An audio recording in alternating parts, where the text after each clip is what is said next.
Good afternoon. Welcome back to the channel. Hope each and every single one of you are doing well. And I can't believe I'm reading this, but are Arsenal to blame for Manchester City's court case that they have on the 10th of June? Manchester City fans, Manchester City ITKs are coming out with the opinion that Arsenal could be to blame and Arsenal have leaked information. If you haven't already, please make sure you do subscribe to the channel. The Euros is 8 days away and we've got content coming every single day. Will England win the Euros? Who knows? Who knows? It is my birthday today, so go down and drop a like on the video. If we get it 500 likes just for that reason alone, that would be fantastic. Now, I actually can't believe what I'm about to read out, but this is what a Manchester City fan, or I should say Manchester City ITK, believes. But I'm going to read out a tweet that practically went viral, millions and millions and millions of views on this. So let's get into it. Arsenal responsible for leaking details of City's upcoming case against the Premier League coincides with Director of Football Edu having a pop at Manchester City last week. Now, as you can see, 3.6 million views this tweet alone had. Now, this tweet come out from a Manchester City fan, I believe. He's got a relatively big following. For me, this is a little bit over the top. Like, we all know Manchester City have got a court case with the Premier League due to the profit and sustainability rules and regulations that apparently have been breached since 2021. Now, my understanding is the 115 charges goes up to 2019, and this is a completely separate court case. But to think that because Edu, the director of football of Arsenal, had a little bit of a moan or a pop about Manchester City last week, I mean, this is insanity to me to think that Arsenal are to blame. Of course, Manchester City have won the Premier League the last 4 years, and Arsenal have probably got some frustration that they haven't won it, which is completely normal. But to think that they've come out and, leaked information or done something to get them in trouble or to leak Manchester City, I think it's a little bit insane. Now, a lot of the Premier League clubs, I believe it's out of the 20 Premier League clubs, the only clubs that apparently are backing Manchester City, according to reports, is Chelsea and Newcastle. Now, this is all reports. I don't know if any of this is legit. I'm just reading stuff. But Chelsea and Newcastle apparently are on Manchester City's side. And one ex-Chelsea owner has come out and said that the Premier League are being a little bit unfair on Manchester City. Now, speaking on the court case, the separate court case, the 115 charges, these are all alleged, and the court case for that is later on in the year, October or November, off the top of my head. But that's a completely separate argument to this current court case that's going on. And they're now coming out saying Bruno Guimaraes is holding out for an Arsenal for a Manchester City move, while both Arsenal and PSG are trying to play catch up for the player. And now this court case, according to one of the Twitter accounts, is basically saying City's case this month against the Premier League will have a big influence on any deal for Guimaraes. City will decide to pay his 100 million release clause before the end of June. Newcastle, will be emboldened by City legal win, and they can't afford to demand more money or refuse any sale thereafter. So they're now coming out and saying that this court case can effectively decide the ongoing decision with incoming players. Look, I don't know how this has any relevance to Arsenal. This is what I'm not an Arsenal fan. I don't like Arsenal. I've been very complimentary recently because I don't buy into the narrative that they're not a good football team when they're finished runners-up in the Premier League, not once, but twice. You have to be a good football team in order to do that. So I don't buy into the notion that they're not a good football team just because they haven't won the Premier League yet. But why?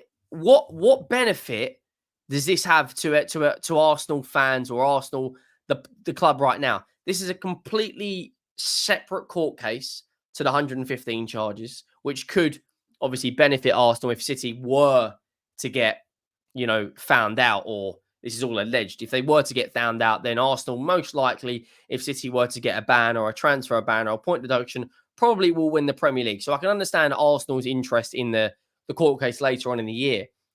But this is absolutely insane.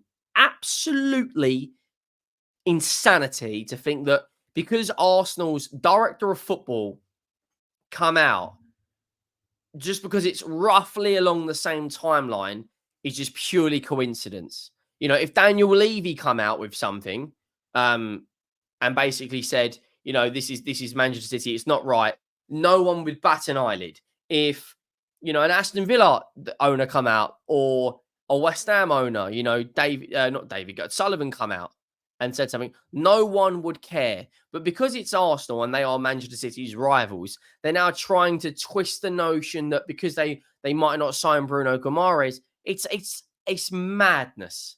You know, if Man United come out with it, no one would.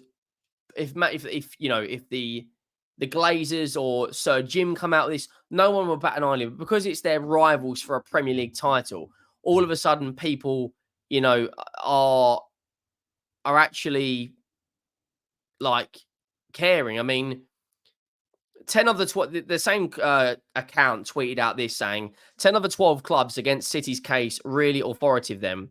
It's either 10 or 12 smacks of trying to tip the scale through this leak to media just days before hearing. Clearly worried enough on City having legitimate grounds in both law and support elsewhere. I mean, like, this is just a little bit over the top. Like, I mean, this guy's tweeting out at 6 a.m. Look, he might be from another country, or if he's up awake at that time, you know, he's entitled to do what he wants. But City are a disgrace. They will cause civil war in the Premier League. Like, what are we doing? Like, this is madness. Like, here we go. This account is obviously clearly rattled. And this one's going to be interesting to read through. Amusing to read, City just want their own version of a closed Premier League shop. Newcastle's owners blow Abu Dhabi out the water with their petty cash.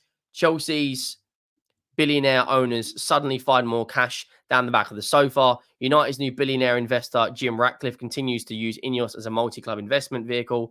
Aston Villa's billionaire owners decide fourth isn't their glass ceiling. Ipswich's US 10 million pension fund owners can choose to stay more than 12 months in the Premier League. Alternatively, Liverpool, Arsenal and Spurs can continue to have their Premier League at heart just a couple of years after being the English driving force of the Super League. Like, what are we doing? This fan is clearly rattled beyond belief and thinks everyone's against Manchester City. One thing he hasn't thought of is whenever a team is winning, whenever a team is at the top, whether it's Real Madrid, Manchester City, whether it's Bayern Munich or PSG, naturally fans don't like that. Rival fans do not like that. So they try to find something to bring you down with or paint you with this brush with. That's perfectly fine. But to say that Arsenal are to blame, for me, is absolutely insanity. Like, it really is. I mean, I don't even see what Arsenal would benefit out of it. And to say about Tottenham and Arsenal and Liverpool wanted the Super League, and that never happened and probably will never happen because the Premier League clubs are against it. So, yeah, I just wanted to give my thoughts on this because I think this is absolutely bonkers. I'll be interested to get your thoughts down below. Make sure you do subscribe. Make sure you have liked the video. Yeah, I am just baffled. Absolutely baffled. Make sure you subscribe. The Euros is coming up. It starts in 8 days. Let me know down below. Would you like the watch along sort of content? Would you like match reactions or just constant transfer news throughout? I'll be happy to do either. Obviously, Germany versus Scotland is in 8 days' time. Next Friday, I believe it's an 8 o'clock kickoff in Berlin. So I'm happy to cover that. And there'll be obviously a lot of transfer news between now and then. Probably Benjamin Sesko's future will be decided as well in there. But yeah, I'll see you all soon. Thank you all for watching. I Um,